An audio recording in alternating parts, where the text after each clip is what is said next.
Hi, my name is John Walsh with the Logic Group.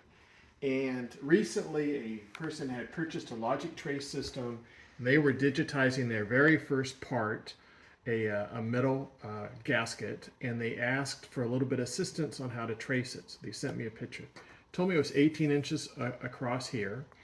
So I'm going to show you how I would digitize this thing. First thing I like to do is I like to look at the part and decide how I'm going to trace it.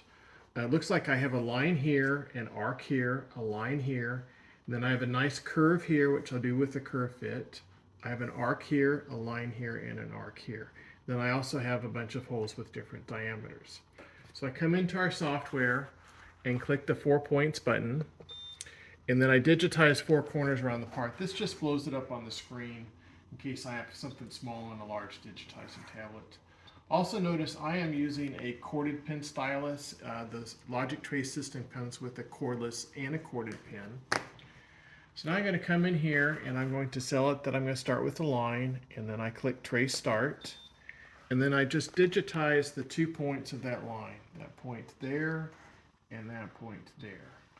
I then switch to an arc, and then I digitize the midpoint of the arc and the end point of the arc. And then I switch to a line, come up here and digitize the end point of that line. Now with the curve, I just digitize points along that curve, and my program will automatically put a nice smooth curve fit through it. So I tell it a curve fit, and then I just digitize those points.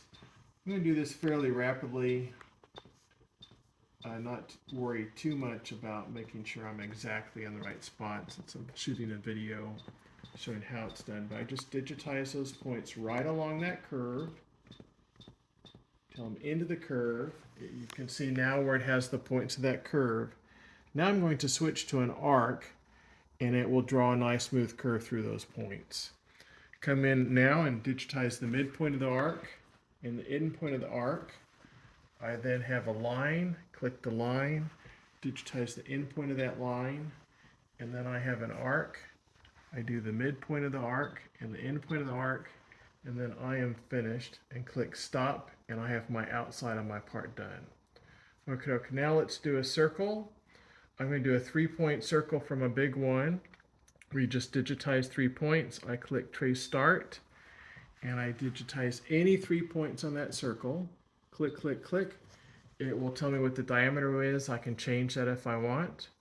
I'm going to do another 3-point circle over here. Just click, click, click.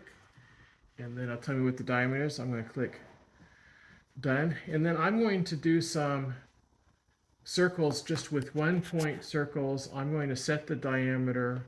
That diameter is 0.2 inches. And click start. And now I've got one here, one here, one here, one here, one here, and one here.